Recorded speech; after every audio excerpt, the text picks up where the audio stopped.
All right, I'm going to start this channel off with one of the worst nights of my life for your entertainment.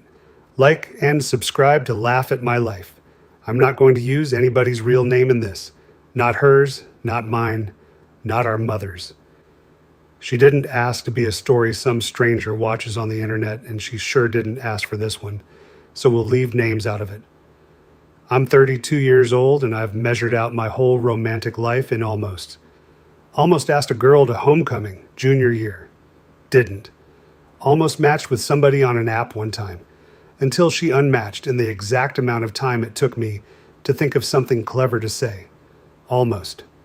That word has followed me around my entire life like the smell of the deep fryer at the burger place where I've worked for 11 years, soaked into my clothes, my hair, the seats of my car, so deep down I stopped being able to smell it on myself at all. I figured out a long time ago that I'm fat and ugly, and I say that to myself the way other people tell you their birthday or their blood type, not even mad about it, just a fact that holds everything else in place. A man who knows he's fat and ugly doesn't aim high. He doesn't aim at all, really.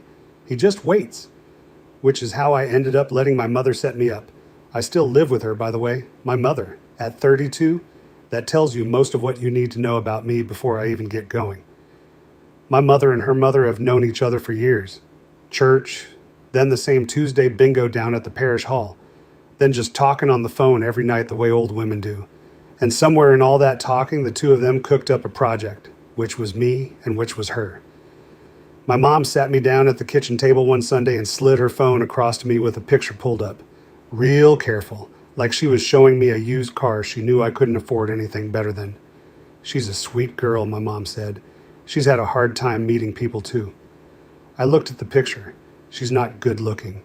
And I think that the way you'd think a chair's brown, no judgment, because who the hell am I to judge a chair? She's a big girl, heavy all over, round, soft face, the kind of smile you only do because somebody's making you. She's had a hard time meeting people too. I knew exactly what that sentence was. It was two mothers deciding that the heavy, lonely girl and the fat, ugly boy could be each other's problem now, and everybody could stop worrying. And here's the part I'm not proud of. I looked at that picture and I did the math the only way I know how. I'm 32, I'm fat, I'm ugly, and I'm invisible. And a woman like the one on that screen, heavy, lonely, sweet, somebody nobody else was knocking down the door for, was realistically the best offer I was ever going to get. So I said, okay. I said okay to a pity setup because I figured I was the kind of man you can only get to through pity.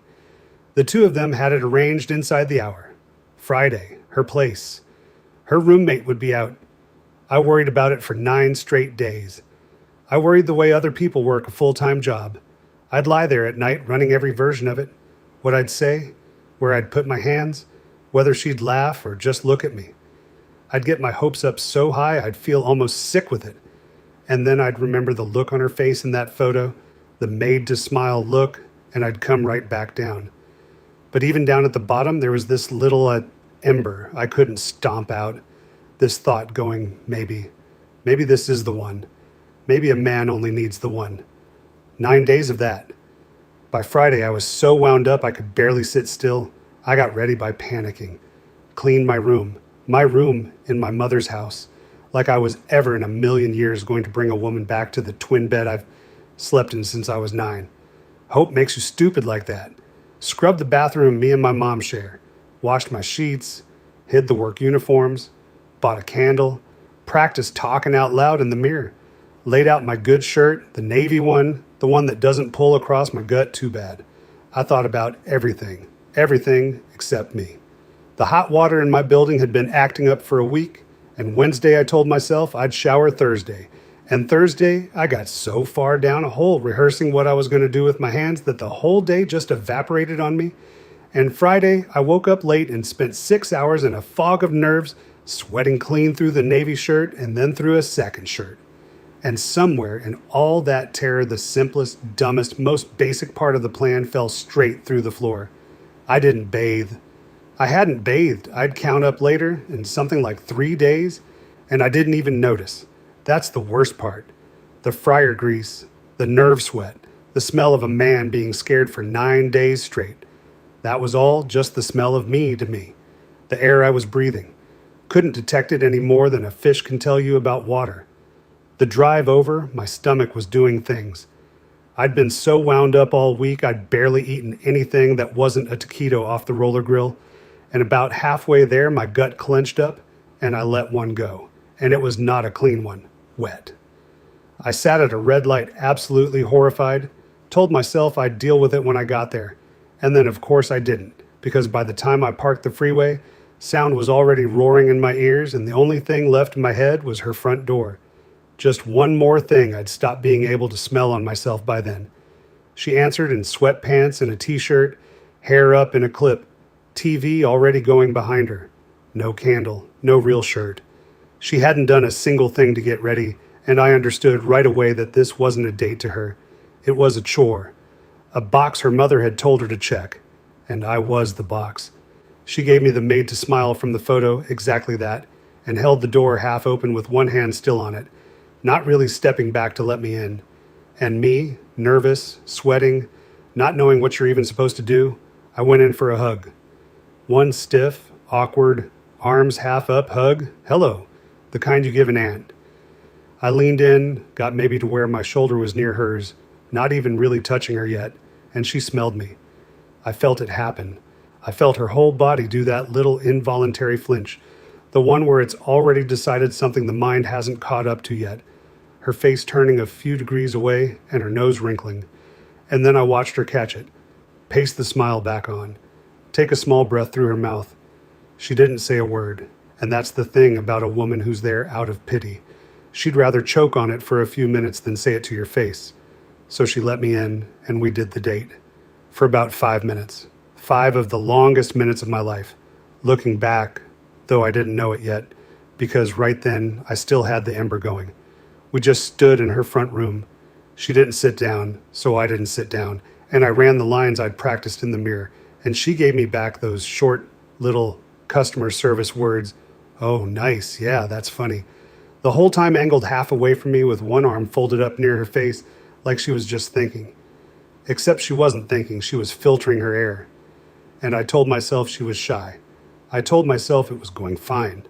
I have a real talent for telling myself it's going fine. And then her phone went off in her hand. She looked down at it for maybe half a second. Didn't even unlock it, which I only put together later, replaying the whole thing for the 900th time. And her face did this big, theatrical drop. Oh my God, she said. Oh my God, my friend was just in an accident. I have to go. I'm so sorry. I have to go right now. And she was already moving, already getting the door open behind me, already herding me back out onto the step I'd walked in from 2 minutes before. I'm so sorry. Sorry. I told her I hoped her friend was okay, and I meant it, which is the stupid part. I stood on her step and meant it because it took me until I was halfway home to understand there was no friend and no accident. There was just me and the smell of me and a woman who'd done the whole math at the door in one breath and then spent 5 minutes being too kind to say it out loud. And I'll be straight with you because that's the whole point of this channel.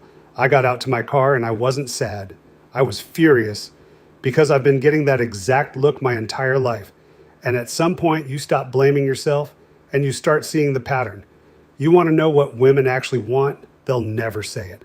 They'll say, just be confident. They'll say, be yourself. Watch what they do instead. 6 foot minimum. I'm 5'8", so I was disqualified before I knocked on the door. 6 figures. $100,000 a year just to get a text back. A jawline. A car that isn't 15 years old. They've got a checklist a mile long and you miss one box and you're not a person to them, you're furniture. And here's the part that gets me. The part that really gets me. This is a woman who, no disrespect, is not exactly fighting people off either. We are in the same boat, the exact same boat. Our own mothers took one look at the two of us and went, well, those two deserve each other. And she still looked at me like something she scraped off her shoe. That's the entitlement right there. Even at the bottom, they think they're owed the top. A guy like me does everything right. Shows up, tries, puts on the good shirt, and it doesn't matter because an ugly guy is invisible and an ugly girl still gets to have standards. And there it was, almost, right on schedule.